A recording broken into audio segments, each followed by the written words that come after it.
여러분 안녕하시죠? 오늘은 우리나라 사람들이 이 많은 깃발 가운데서 제일 싫어하는 우길기, 우길기에 대해서 말씀을 드리려고 합니다. 그 일본의 국기는 정식으로 사용한 지가 한 150년쯤 되는 일장기죠. 일장기.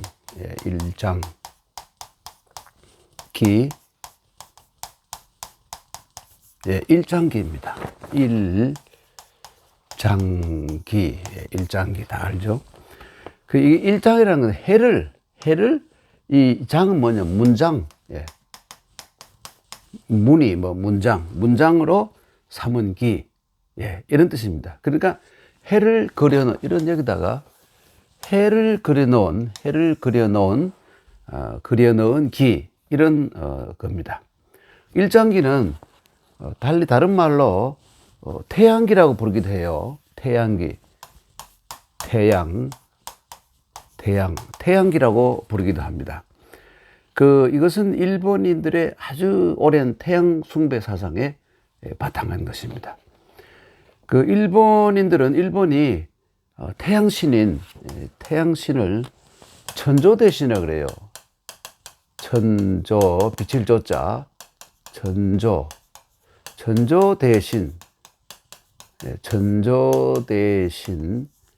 천조대신이 만든 국가라고 하고, 우리는 일본 국왕이라고 부르는데 자기들은 천황이라고. 천황. 굉장히 큰 글자죠. 황제보다 더 큰 글자 같아요. 천황이라고. 약간의 자존망대 의식이 좀 있죠. 천황. 이라고 부르는 태양신의 후예. 천조대신이 바로 태양신이니까 자기들이 바로 특히 일본 국왕은 태양신의 후예라고 이렇게 부릅니다. 우리는 탤런트 송중기를 태양의 후예라고 합니다만은 일본 사람들은 그렇게 부릅니다. 그런데 이 우길기를 보면 우리는 우길기를 보기만 하면 일본인들이 또 이렇게 말하기보다는 외놈들이 또 이렇게 이런 생각이 먼저 들죠. 그런데 이 외놈 할 때의 이게 외자인데요. 이 외자를 키 작은 사람이라고 잘못 생각하고 있어요. 키 작은 사람 외자가 아닙니다. 이것은. 당나라 때, 그러니까 당나라 고종과 그의 마누라인 무측천이라고 부르는 측천무가 둘이가 나란히 앉아서, 남녀가 나란히 앉아서 이 정사를 맡던 그때 당나라 초입니다. 그때 외국의 사신들이 찾아와서 지금까지는 혹은 외노국이라고 불렀는데, 노예 노자 외노국이라고 불렀는데, 이제는 저희들을 그렇게 부르지 마세요. 이제는 저희들 그렇게 부르지 마시고 우리나라를 우리가 해 뜨는 곳, 해가 뜨는 근본, 해 뜨는 곳, 본이 있으면 말이 있죠. 본말이 있는데 이렇게 있으면 이게 본이고 이게 말이잖아요. 해 뜨는 곳에 있으니 일본이라고 불러달라. 그렇게 해서 일본이라고 불러달라. 자기들이 정해서 당나라의 무측천에게 와서 자기들을 일본이라고 불러달라고 했습니다. 그전에는 전부 외 혹은 외노 이렇게 불렀습니다. 이거는 그냥 정식 명칭이고, 이거는 외노라는 건 약간의 비칭이 되겠죠. 이렇게 불렀습니다. 그리고 여기에 보면 이 키 작다는 뜻이 아니에요. 이건 무슨 뜻이냐면, 이 순종하다. 딸을 순자 있지 않습니까? 딸을 순자. 순종적이다. 말을 잘 듣는다. 그리고 온순하다. 이런 의미를 가진 글자예요. 이 외자는. 그런 뜻입니다. 키 작다는 뜻의 외자도 있긴 있죠. 그런데 이 키 작다 할 때의 외자는 이렇게 쓰지 않고 화살 시자를 쓰고 그 옆에 발음 부호인 외자를 써요. 이게 바로 키 작을 외자예요. 왜소하다 할 때 왜소, 키가 작다 왜소할 때 이렇게. 여기 화살시인데, 여기 뭐냐면 화살이 아무리 길어봐야 어린아이 키만 하진 않잖아요. 그래서 작다, 이런 의미를 가지게 됩니다. 하여간요, 각설하고요. 그 우길기는 일본군과 일본 제국과 일본군이 사용하던 깃발이에요. 그러니까 이 바로 군국주의의 상징인 것이죠. 그렇다면 이 우길기라는 것이 말썽입니다. 우길이라는 게 뭘까요? 우길이라는 것은 이렇게 하고 이렇게 하는데, 이게 뭐냐면 욱은 여기 9구자죠. 9구자. 예, 9구자와 날일자. 예, 날일자. 여기 9구자는 발음 요소고, 이거는 일자는 의미 요소입니다. 이렇게 구성된 글자예요. 근데 이것은 무슨 뜻이냐면 아침에 뜨는 해가 뭔 뜻입니다. 예. 사실 해가 뜬다는 것은 천동설, 거기에 의한 착각이고, 지구가 돌아서 이 해와 마주하는 시작을 의미하는 것이 바로 이게 해와 지구의 지동설에 관한 이 설명이니까, 아침에 새로 맞이하는 태양, 이것을 우길이라고 하는 겁니다. 네. 일은 바로 해의 상형인데요. 원래는 이렇게 그렸습니다. 이렇게 그렸어요. 그런데 이것이 뒤에 쓰기 편하게 하기 위해서 이런 식으로 변한 것이죠. 이걸 길게 하면 가로 R자가 되고, 이거 가로 R자가 되고요. 이건 일자가 되죠. 이 구분을 이렇게 하고 있습니다. 예. 그 뒤에, 그 다음에 우길 다음에 이제 기자 있잖아요. 기라는 것은 이렇게 쓰는데, 이게 뭐냐 하면 사실은 이렇게 하고, 이게 기대고, 요거 약간 모양이 뭘 단 것이고, 이렇게 달아요. 이 부분. 이게 바로 변해서 이렇게 변합니다. 이렇게 변해요. 여기 뭐 그림도 그리고 뭐 하겠죠. 뭐, 태극도 그릴 수 있고 뭐 할 수 있잖아요. 예, 그리고 이렇게 하고 한데, 여기 기자. 요거는 뭐냐면, 여러분 키잖아요. 키. 그렇게 이제 곡식을 까부를 때, 돌과 곡식을 가려낼 때 쓰는 키, 혹은 물건을 쓸어 담는, 혹은 이럴 때 쓰는 키 있잖아요. 이것을 선반 위에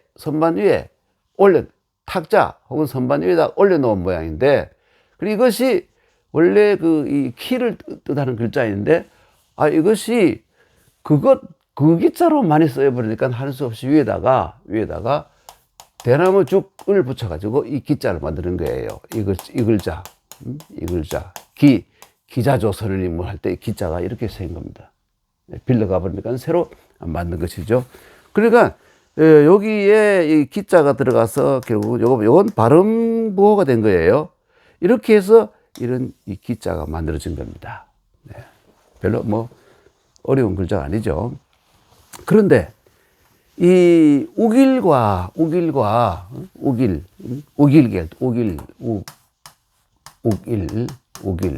이것과 여러분 일본의 그 유명한 신문 아사히 신문 있잖아요.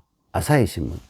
이 아사히 신문이 아사에다가 날일자 아사히 신문인데, 그러니까 이 조일과 우길은 똑같은 말이에요.